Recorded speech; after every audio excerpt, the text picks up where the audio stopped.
तो time and work के 11 क्वेश्चनों के साथ हमारे टाइम एंड वर्क का फर्स्ट टाइप के क्वेश्चन कंप्लीट हो गए हैं। अब सेकंड टाइप के हम क्वेश्चन करेंगे।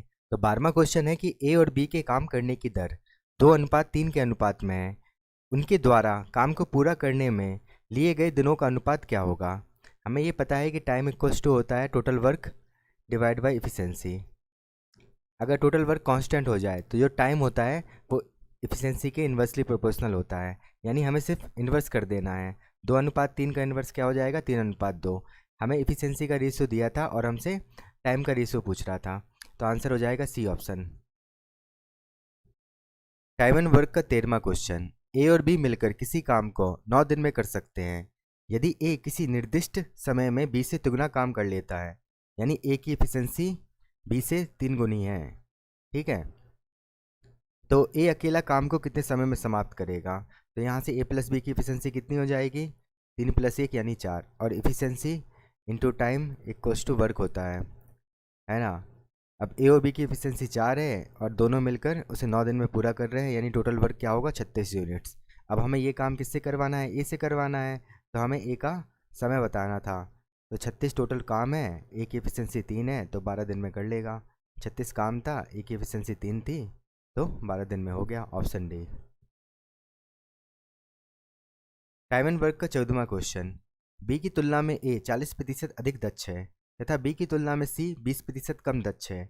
एक साथ मिलकर वे तीनों किसी काम को 5 दिनों में पूरा करते हैं। ए अकेले ही उस काम का 70% कितने दिनों में पूरा करेगा। तो देखिए, अगर हम इसको यहाँ बी की तुलना में ए, यानी अगर हम बी को 100 ले लें तो ए हो जाएगा 140। ठीक है, और बी की तुलना में सी 20% कम और सी हो जाएगा 80। यहाँ से ए बी और सी की एफिशिएंसी का रेशियो 7:5:4 आ जाएगा। ठीक है, ये एफिशिएंसी का रेशियो हो गया ए बी सी की, और वो तीनों मिलकर 5 दिनों में पूरा कर लेते हैं। तो तीनों की एफिशिएंसी क्या हो जाएगी, 7 5 12 और 4 16। ठीक है, efficiency into time equals to total work होता है। तो 16 एफिशिएंसी है, 5 दिन का समय ले रहे हैं, तो ये टोटल वर्क हो गया। अब इसका कितना करवाना है, इसका करवाना है हमें 70%, किसको, ए को।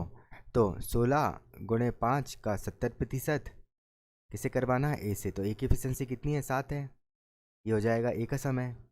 ठीक है, तो हमें यही बताना था।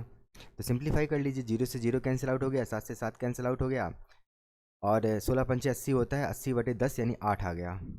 तो जो ए है उस काम का 70% 8 दिनों में पूरा कर लेगा।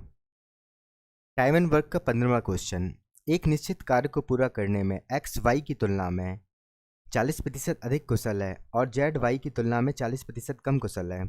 एक साथ काम करने पर वे 21 दिनों में काम पूरा कर सकते हैं। वाई और जेड ने मिलकर 35 दिनों तक काम किया। शेष कार्य अकेले एक्स द्वारा कितने दिनों में पूरा किया जाएगा। तो उसने कहा है कि जो एक्स है वो वाई की तुलना में 40% अधिक कुशल है, यानी अगर हम वाई को 100 ले लें तो एक्स हो जाएगा 140, और जो जेड है वो वाई की तुलना में 40% कम, तो जेड हो जाएगा 60। यानी हमारे पास एफिशिएंसी का रेशियो क्या आ जाएगा, 7:5:3। तो तीनों की एफिशिएंसी क्या हो जाएगी, X plus Y plus Z की, 7 3 10 और 5 15। 15 हो गई तीनों की एफिशिएंसी, और 21 दिन में पूरा काम कर रहे हैं, तो टोटल वर्क क्या हो जाएगा, एफिशिएंसी है 15, 21 दिन में काम कर रहे हैं, तो ये 315 हो गया। ठीक है, अब उसने कहा कि वाई और जेड ने 35 दिनों तक काम किया। अब वाई और जेड यानी 5 और 3 की एफिशिएंसी से 35 दिन तक कितना काम कर लेंगे, यहाँ से वर्क डन कितना हो जाएगा, 8 एफिशिएंसी है वाई और जेड की, और 35 दिन तक काम कर रहे हैं, 8 5 40, 24 और 4 28, 280 हो गया। ठीक है, तो रिमेनिंग वर्क कितना बचा, टोटल है 315 और 280 हो चुका है, तो ये बचा 35, यानी रिमेनिंग वर्क 35 है, और किसको करवाना है, एक्स को करवाना है। तो हमें समय बताना था, तो टाइम इक्वल्स टू हो जाएगा रिमेनिंग वर्क 35 है, एक्स की एफिशिएंसी 7 है, तो एक्स बचे हुए काम को 5 दिनों में कर देगा। ये ऑप्शन हो जाएगा ए। ये क्वेश्चन आया था एसएससी सीजीएल टियर 1 2019 के 5 मार्च 2020 की सेकंड शिफ्ट को।